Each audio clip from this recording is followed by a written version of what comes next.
আজকে ড্রেসগুলো দেখে যদি কারো মাথা খারাপ হয়ে যায় তার জন্য কিন্তু আমি দায়ী নই। অবশ্য মাথা অলরেডি আমারও খারাপ হয়ে গেছে। আসসালামু আলাইকুম আপুরা, কি অবস্থা সবার? I hope you all doing really well. আমিও আলহামদুলিল্লাহ অনেক ভালো আছি। আজ আমি যাচ্ছি বসুন্ধরাতে। পান্থপথে অ্যাকচুয়ালি আমার একটা কাজ ছিল, ওইটা শেষ করে পরে ভেবেছিলাম যে আমরা বসুন্ধরায় যাব। আমরা বলতে আমি আর আমার পুচকু, মানে আমার ছোট বোন। আমার এত এত হ্যান্ড পিস থাকতে ঘুরে ফিরে খালি আমি একটাই পরি, কারণ চোখের সামনে খালি একটাই পাই। সবগুলো খুঁজতে অনেক টাইম লাগে দেখি এটাই পরি। বাসা থেকে বের হয়েছি 4:30টায়। বের হয়ে দেখি দুনিয়ার জ্যাম রাস্তায়। এই জ্যামে মনে হয় 2-3 ঘন্টার একটা ঘুম দেয়া যাইতো। যাই হোক, 100 ঘন্টা পর যখন জ্যাম ছাড়লো আমি মোহাম্মদপুর ফাইনালি আসতে পারলাম। সেই আরেকটা রিক্সা নিলাম বসুন্ধরা যাওয়ার উদ্দেশ্যে। যে ভালো লাগতেছিল, ওয়েদার এত সুন্দর, মানে আমার মনে হয়েছে রিক্সাতে উঠবো আর আমি পান্থপথ গিয়ে নামবো। তবে ওয়েদার ভালো থাকলো, ভাগ্য সেদিন ভালো ছিল না। এই দেখো, একটু পরে ট্রানজিশনের মতো সন্ধ্যা হয়ে যাবে। মানে লিটারালি আমি 2 ঘন্টাতে জ্যামে বসে বিকাল থেকে সন্ধ্যা বানায় ফেলছি। আমার মনে হচ্ছিল এই রিক্সা নিয়ে বাসার দিকে আবার রওনা দিই। আর জ্যামে যদি বসে থাকো, রিক্সাওয়ালা মামারা তোমার থেকে ভাড়া নেবে 5 গুণ বেশি। কারণ ওনাকে জ্যামে বসায় যদি তুমি ভাড়া বেশি না দাও, তাহলে তোমাকে এক্ষুনি রিক্সা থেকে নামাই দিবে আর বলবে এতক্ষণ আমি এখানে বসে না থেকে আমি অন্য জায়গায় প্যাসেঞ্জার নিয়ে যাইতে পারবো। যাই হোক, যখনই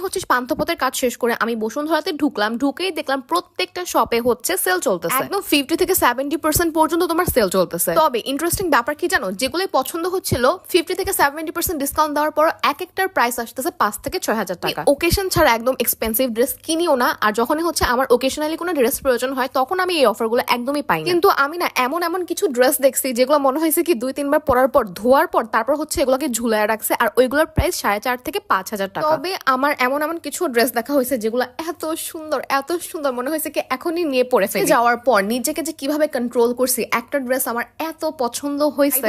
এই ড্রেসগুলোর উপর কিন্তু সেল চলতেছে 70% এর মতো, বাট এগুলো আমার ভালো লাগে নাই তেমন একটা। তবে এই ড্রেসগুলা জাস্ট দেখো, এখন যেগুলো দেখাবো এগুলো আমি এখনো যে দেখতেছি মনে হচ্ছে প্রত্যেকটা থেকে একটা করে নিয়ে নিই। কিন্তু এত ভারী জামা কাপড় তো সবসময় পরা হয় না। একদম গিয়ে ঈদের সময় আমি এই ড্রেসগুলো নিব, তখন তো আরো সুন্দর সুন্দর কালেকশন আসবে। এগুলো ওয়ান পিস কালেকশন, আর প্রবাবলি এগুলাতে 20 থেকে 30% পর্যন্ত ডিসকাউন্ট চলতেছে। এক একটার প্রাইস তোমার 3.5 থেকে 4 এর মধ্যে পড়তেছে। তবে একটা শপে যে ড্রেস দেখলাম, ওই যে বললাম না ধুয়ে মনে হয় টাঙায় রাখছে কয়েকবার পরে, ওইগুলো থেকে তো এগুলো একদম অনেক অনেক বেটার। এগুলো যদি 4.5-5ও চায় আমার মনে হয় যে ওর দিন। এই ড্রেসগুলো সিম্পলের মধ্যে কিন্তু অনেক সুন্দর। আর এই পাশের এই জিনিসগুলোকে আমি শাড়ি ভাবছি, পরে দেখলাম এগুলো দুপাট্টা। এগুলো সব পার্টি কালেকশন, মানে কোনো ফাংশন ছাড়া আর কি এগুলো পরা যাবে না। আমার বিয়ের আউটফিটের কথা চিন্তা করলে এখন আমার অনেক কষ্ট লাগে। আমার মনে হয় কি এখন যদি বিয়ে হতো তাহলে আরো অনেক সুন্দর সুন্দর ড্রেস পরতে পারতাম। তবে আর যত যাই হোক, আমি বিয়েতে ভারী কোনো কিছু নিতাম না, এমন কিছু নিতাম যেটা আমি অন্যের বিয়েতেও পরে যেতে পারবো। বিয়ের জিনিসগুলা এত ভারী, ইনফ্যাক্ট আমার কাবিনের যে শাড়িটা ওইটা পরে আমি রিক্সাতে উঠতে পারতেছিলাম না। মনে হচ্ছিল কি শাড়ির ভারে একদম রাস্তায় শুয়ে পড়তে হবে। কিন্তু এগুলো কত সুন্দর দেখো, এগুলো কেন চোখে পড়েনি তখন। এরপর একটা পার্টি পার্স দেখলাম,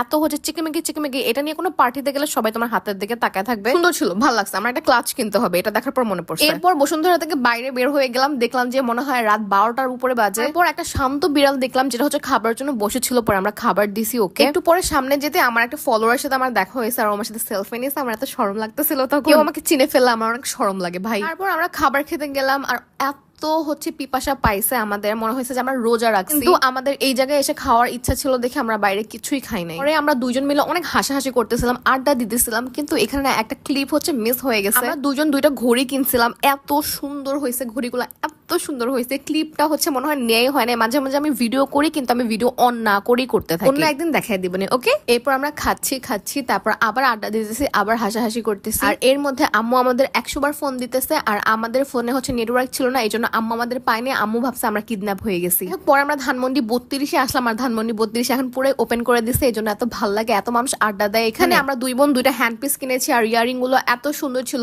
এই মামা এত সুন্দর সুন্দর জিনিস সেল করে, কিন্তু তেমন একটা দামাদামি করা যায় না। যেই দামে সেল করতেছে ওই দামে নিতে হবে। 10-20 টাকা আর কি কমানো যাবে আর কি, কিন্তু 10-20 কেন, 5 টাকা কমানো গেলে ওইটাও আমি কমাবো। আচ্ছা, এখন বাসায় যাই, নিলে আম্মু বকা দিবে।